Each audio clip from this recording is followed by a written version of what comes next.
I'm Janice Hossteiger. After 3 decades in the marketing business and many years of being an entrepreneur, I've learned a thing or two about marketing. Join me as we talk about marketing, small business, and life in between. Welcome to My Weekly Marketing.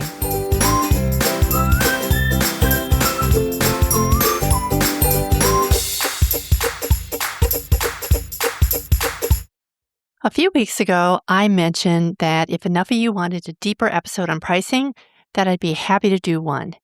And I want to thank a couple of you who reached out, which, by the way, if you ever been on the fence about emailing me about something, please do. I read and pay attention to every one of them. So today I'm taking another deeper dive and talking about pricing. But I'm going to do it a little differently than you might be expecting, because the longer I've been doing this work, the more convinced I am that pricing is never really about a pricing problem. Pricing has traditionally been part of the marketing mix, but there's really a few other things wearing a pricing mask besides just the finances part of it and besides marketing. And until you figure out what's underneath that mask, changing the number on the page doesn't really fix what's actually wrong. Pricing is a topic that I have struggled with ever since I took my first freelance gig back when I was in college. It was always a struggle knowing how much is enough to charge and how much is too much. For those of us in service businesses, like coaches, consultants, designers, anyone whose work is essentially that they help people, pricing is never just really about math. It also carries another weight. Every time you raise your rate, you know that there might be somebody that you are pricing out.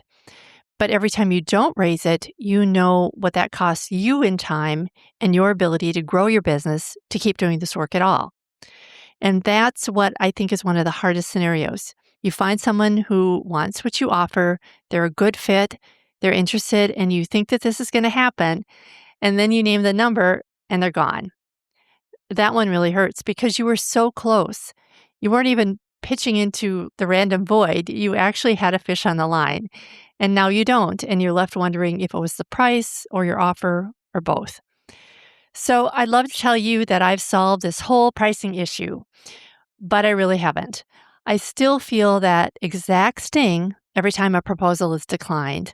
There have been times where I've raised my rates and I've second-guessed it for weeks.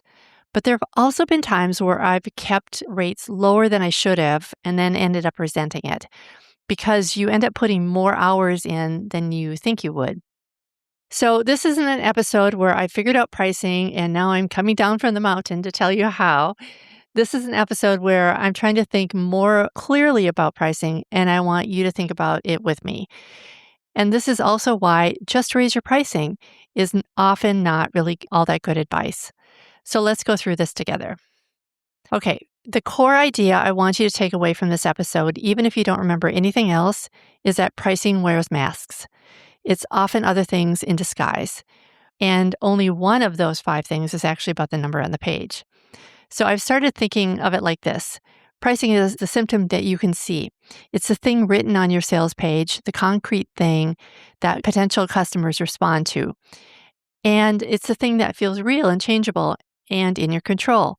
So when business gets lean, pricing is what we reach for first, and then we lower it, and then we raise it, and then we add a payment plan, and we add a discount. Sometimes that's the right move.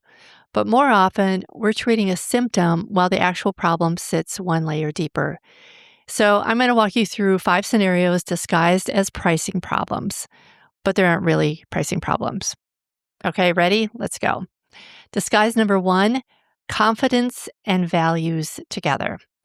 The first disguise is the one most of us in service businesses know so well, even if we don't have a name for it. It looks like a confidence problem on the surface. You don't feel like you can charge higher prices, maybe because you're new to your business, maybe because you are afraid that you think that you're going to price people out and no one's going to buy from you. Maybe you don't have as much experience as the big names out there. But underneath, there's something else that's kind of tangled up. Let's say you're meeting a potential client who you know really needs your help, but you hesitate to name a high number because some part of you isn't sure if what you're offering is worth that amount, or if they can afford that amount. That's the confidence piece. You push through and you name it anyway. Then the potential client says no, Or worse, you send them a proposal and they ghost you. Oof, I've had both of those happen just this year. Now you're feeling two things at once. You're feeling the financial loss that you were counting on, that was real money that could have provided for your family or grown your business. And you also might be feeling the moral weight of it because you believe you priced someone out who actually needs your help. So the next time you present a proposal, you quietly soften that number and you tell yourself it's really about making your services more accessible. And that might be true, but sometimes it's really about not wanting to feel that specific sting again. You had your hopes set on landing the last client. You had already calculated what you could do with that income. So when you didn't get it, you felt the loss, even though you really didn't have it yet. And some part of your brain decided, without really telling you, that you weren't going to let that happen twice. I think most pricing advice handles this part kind of badly. There's a whole genre of business writing about why entrepreneurs undercharge. Most of it lands in one of two camps. It's imposter syndrome or it's a money mindset. I think both of those are partially right, and both of those miss something important. You either here to get over it and charge your worth, which ignores the whole values piece, because that's real, that you legit got into this work because you want to help other people. Pricing out a person who needs you isn't a flaw to overcome. It's a sign that you really care about people and that you love the work you do. Some other popular advice tells you to price it for accessibility, which ignores that it's an unsustainable business model that helps nobody, including the people you're trying to make it accessible for. Let's face it, you don't really know if somebody you're talking to can afford your service or not. People can usually find money for something that they really want. A business that quietly bleeds out money, though, can't show up for anyone for very long. So when you lower your prices in that whole scenario, your hesitation is partially a confidence thing that you can work on, and it's partially a values conflict that really, I don't think has a really clean answer, no matter how confident you get. Your job is to be aware of which part is relevant for you. I hope that makes sense. I know it's getting a little deep into the psychology of money mindset, but I really think it's important to acknowledge, especially for those of us who are helping people and want to help people. Number 2 on the list of things that look like pricing problems, but really aren't, is a positioning problem masked as a pricing problem. This is one of the most expensive when you miss it, and it's where marketing really comes into play. You see potential customers comparing your $500 offer with something they think they can get somewhere else for $50. That's not a pricing problem. That's a positioning problem wearing a pricing mask. If your potential customer is comparing you to something cheaper and walking away because of the price, ask yourself this one question. Do they actually understand what makes your offer different? Would a stranger reading about your offer for the first time say, "Oh, this isn't the same thing as that other person has"? Because when they don't see the difference, the cheaper option always wins. Not because it's better, but because when two things look the same, price is the only variable left to compare. So the price decides, right? So lowering your price doesn't fix this. It just makes you the same as the cheaper option. And then you get into a pricing war, which is really a race to the bottom. What fixes this is repositioning your offer. It's making your difference obvious before the price ever even enters the conversation. So that by the time the potential customer sees your number, they already know they're looking at not the same thing as the cheaper competitor's option. They're looking at something else entirely different. In the early 90s, we lived in a college town in Wisconsin, and you could get a cup of coffee at a diner for 75 cents. It was a commodity item. Every restaurant in the city sold coffee for less than $1, and it often came with free refills.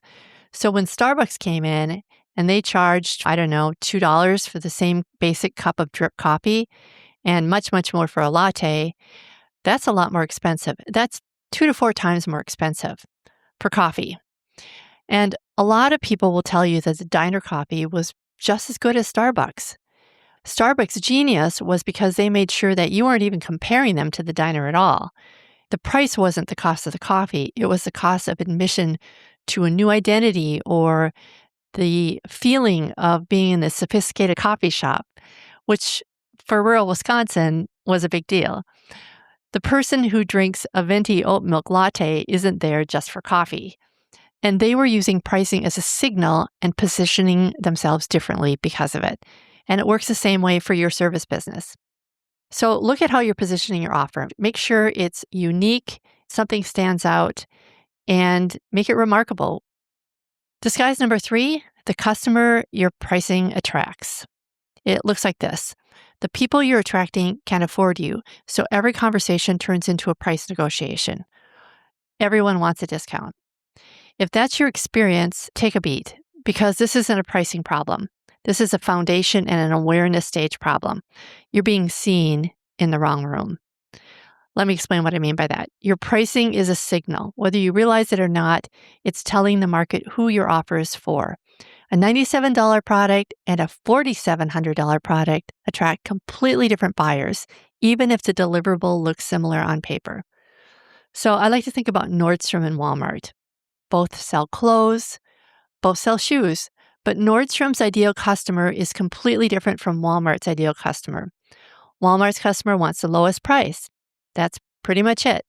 Nordstrom's customer wants great service, top quality, and a top in-store experience, and is willing to pay 3 or 4 times more what that might look for a similar shirt on the rack at Walmart.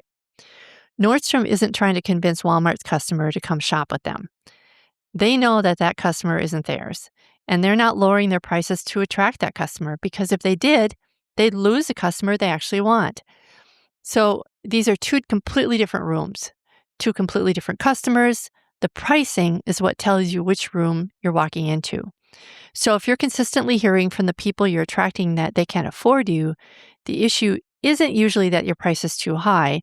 The issue is that the people seeing your marketing are people for whom your price will always be too high. No matter what you charge, you're trying to sell Nordstrom goods to a Walmart customer. So the fix for that isn't to lower your price to match the room that you're in. The fix is to get into a different room, get on different platforms, different referral sources, different content, different targeting for your ads. This is where the compared stage of the trail to the sale shows up. The trail to the sale is a process and a roadmap that I teach inside my Modern Marketing Mastery class. And when potential customers are comparing you to alternatives, they're not just comparing price. They're comparing the room. They're asking, where do I belong? Are they at the level I need? And your pricing is part of how you answer that question. People who can't afford what you offer exist. You just have to make sure they're the ones seeing you, and that, of course, your service, your offer, everything lives up to that price. And here's something else that I know happens. Sometimes solopreneurs respond to this by pricing for the customer they have, not the customer they want, which seems easier than getting a whole new customer base, right? But then they get stuck attracting more of the customers that they have. Because the pricing is now telling the customer they have that this is for you, the cycle reinforces itself. And it can run that way for years. And at that point, it's even harder to get out of. So the answer to this is to do a deeper dive and develop an ideal customer avatar that's really solid. I do have a free download that will walk you through exactly how to do that, because they're not going to find you by accident. I'll put the link to that in the show notes. Okay, disguise number 4, an offer problem disguised as a pricing problem. It sounds like this. My offer isn't selling at this price, so I need to add more to it. More bonuses, more modules, more stuff, so they can see it's worth what I'm charging. I see this happen a lot, especially with coaches and course creators. The offer isn't selling so well, so instead of looking at the pricing or the positioning or to look at the offer itself, they start packing the offer with extras. A bonus workbook, a bonus group call, a bonus Canva template, community access, lifetime updates. The logic feels sound, right? If they're not buying at $2,000, I need to make it feel like $2,000. But here's what actually happens when you do that. 1, it overwhelms the buyer. When your sales page lists 14 different things, the potential client doesn't think, wow, what a great value. They may think, when am I going to find time to do all this stuff? Another mini course, another community to keep up with. Remember, your ideal customer is probably already struggling. That's why they reached out to you in the first place. So when you pile on bonuses or extra, you might be adding to their workload. Number 2, it dilutes the value of the main offer.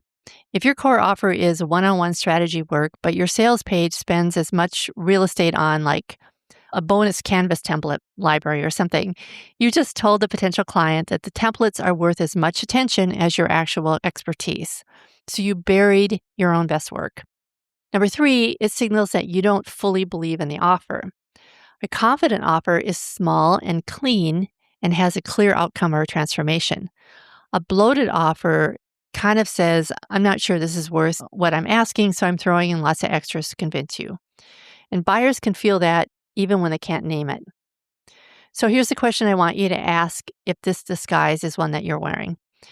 Not what else can I add to this to make it worth more, but what could I cut so the value of the core offer becomes really obvious? Most overpacked offers don't really have a value problem. They have a clarity problem. The value is in there, it's just buried under everything you piled on top of it, trying to prove the price was fair. Now, I do want to be really clear about something. I'm not saying to eliminate all your bonuses. Good bonuses can absolutely make a sale. I've had bonuses make sales, and you probably have too. The difference is what the bonus is doing. A good bonus removes a specific objection that's keeping the buyer from saying yes. Maybe she's worried that she won't know where to start, so your bonus is a templates pack that gets her moving on day one.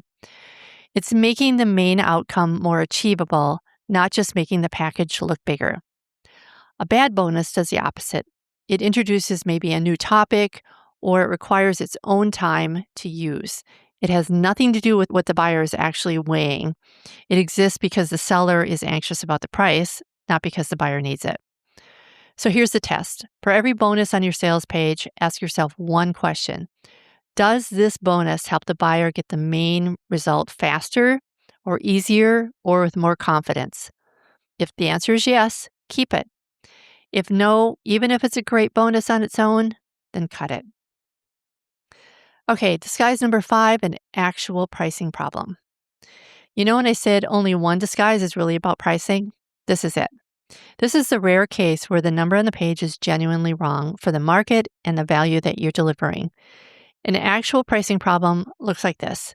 Your positioning is clear, you're being seen by the right people, your offer is solid, and you're confident in all of it. Your finances tell you what the business needs, and the price is still off. Usually it's off for a reason. It could be that you said it years ago and never revisited it, or you said it by guessing, or you said it by looking at what a competitor charges and maybe went slightly under. More on why that's a bad idea in a second. If you've ruled out the first 4 disguises and the price still feels wrong, then it probably is wrong. And the fix is exactly what it sounds like.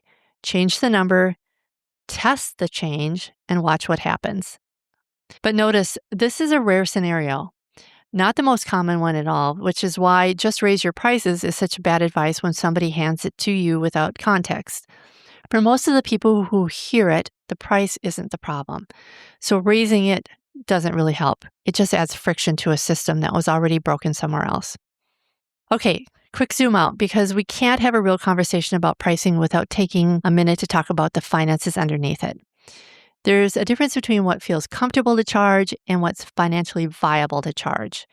And often service-based entrepreneurs price from feeling instead of from the math. So by that, I mean you have to take an honest look at a few things. First, what do I actually need this business to pay me after taxes? What does it cost me to run it? So the software, insurance, rent, all the things that keep the lights on, right? And then how much margin do I need for the slow months to cover me when I want to take off some time or for the unexpected thing that happens? And then working backwards, what does my pricing actually need to be given how many clients I can realistically take on? A lot of us have never done that math. I personally hate doing math. So we picked numbers that felt right or matched what somebody else was charging. And we've been adjusting it ever since based on whether or not it felt too high or too low, which is fine until it isn't. This was a wake-up call for me personally because I realized that the numbers make the business. If you're not making a profit, if you're not keeping going, you're going to hurt more than you're going to help. Without the numbers that work and move your business forward, you are not going to succeed. So the numbers really have to work. Underpricing is a slow leak. You can survive it for a while. The business looks fine, and maybe you're getting clients, you're delivering good work, money is moving, but a slow leak is still a leak and it compounds over time. If you're wondering if that's you, here's what it looks like. You can't pay yourself enough or take a real break or a vacation. Or you start to burn out because you can't afford to hire help. Or you can't afford to invest in your business, like better software or a contractor or some real marketing, like paid promotions and ads. So your growth stays stuck. Then you can't say no to clients who are a bad fit because you can't afford to say no. So you keep saying yes to clients who drain you, and one day you look up and the business that was working is actually quietly burning you out from the inside. Here's a test to see if you're in this group. If you can't take a 2-week vacation right now without your income falling apart, your pricing or your business model isn't supporting your life. That's just information. It's telling you that something is seriously off. Notice I said that pricing or business model, because sometimes the pricing is right and the business model is wrong. For example, you may have too many hands-on hours or no recurring revenue. That's a business model issue. Sometimes the model is fine and the pricing is too low. But either way, that 2-week vacation test is a real check on whether the math underneath is actually working.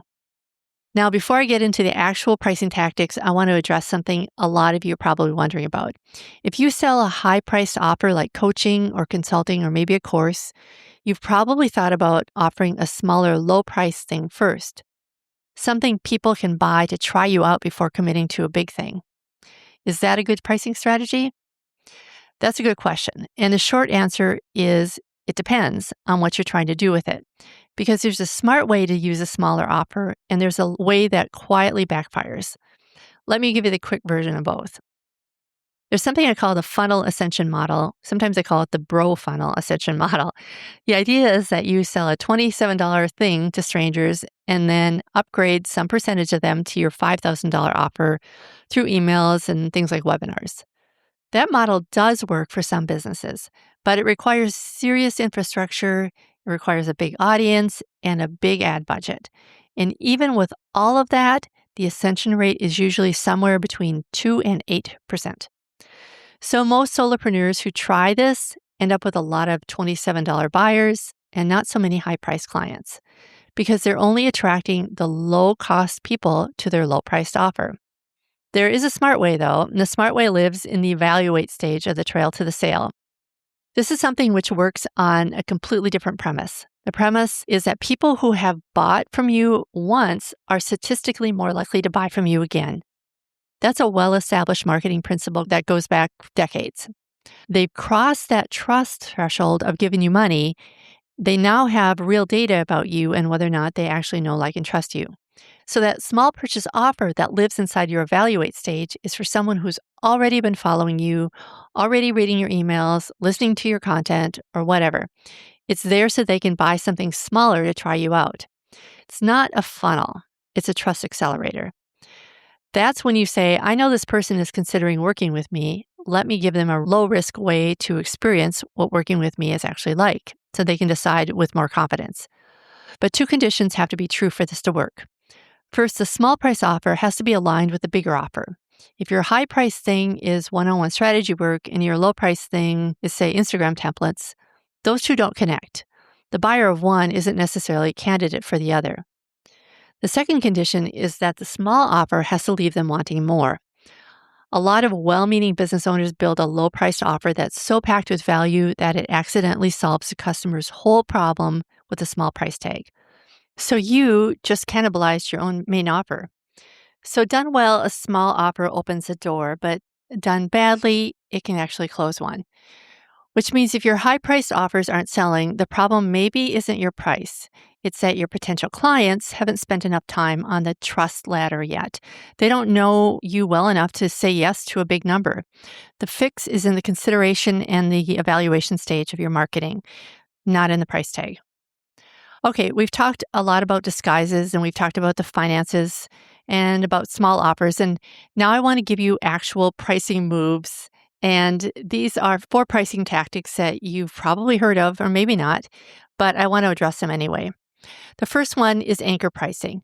If you have one offer at one price, your potential customer has nothing to compare it to except your competitors or the cost of doing nothing. But if you have a higher priced option, even if it's something that nobody hardly ever buys, your main offer suddenly has something to compare it to.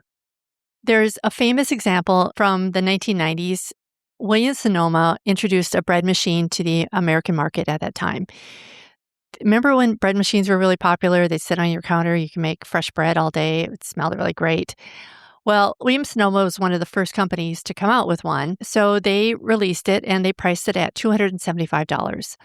But most customers had no reference point for what a bread maker should cost because they were really new.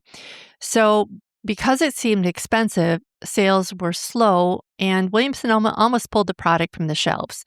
But instead of discounting the $275 machine, they introduced a second premium bread machine at $429, and they placed it right next to the other one. That new model offered a few minor feature upgrades, but cost significantly more. In that case, the new $429 machine served as a price anchor, and shoppers suddenly had a frame of reference. They thought if the better one is $429, then buying the $275 version was a smart choice. So the result was that the higher price machine barely sold, which was actually the goal of Williams-Sonoma. By providing a second higher priced option, it shifted the customer's decision from, is a bread maker worth $275 to which bread maker is the better deal. And the sales of the $275, the lower priced bread maker, doubled almost overnight. This is something that you can do in your marketing too. The higher tier option should be real, and it should be deliverable, and it should be genuinely worth what you're charging. Because there are some people who will actually buy a higher priced offer. But its job isn't necessarily to sell it. Its job is to make your main offer a little more grounded, a little more anchored, and to have it make sense. So if you've only got one pricing now, one price tier, one package, this is one of the highest leverage moves that you can make. Okay, the second tactic is outcome-based pricing versus time-based pricing. This is a shift that can change everything for consultants and coaches, and I used it as a designer when I had my business. When we price something, we have the option to price it by the hour, which is time-based, or by the job, right? Time-based pricing means your income is tied to how many hours you can work, like hourly rates or day rates. The more time you put in, the more you make. Now, outcome-based pricing means that your income is tied to what your work is worth to the client. If your work helps a client land a $30,000 contract and your price is based on that number, it's not important how many hours you spent getting them there. These two ways of pricing pull in opposite directions. Time-based pricing actually punishes you for getting faster.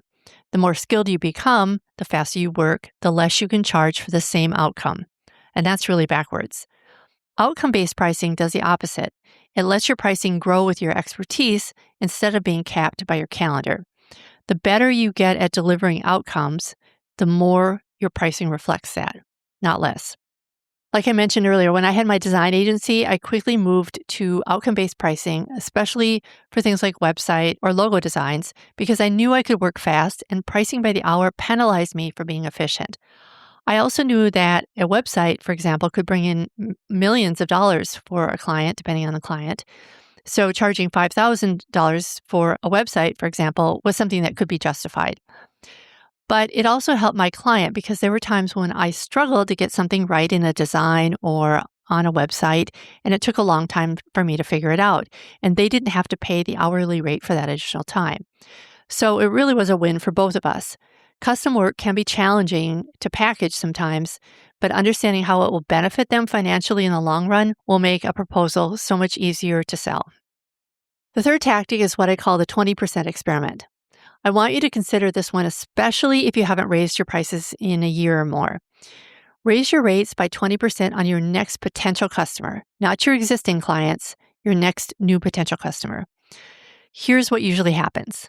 It's not a big deal. Most of the bad fit potential customers, like the ones who were going to haggle anyway and never really quite fit, they self-select out. The clients that say yes do so at about the same rate as they were saying yes before.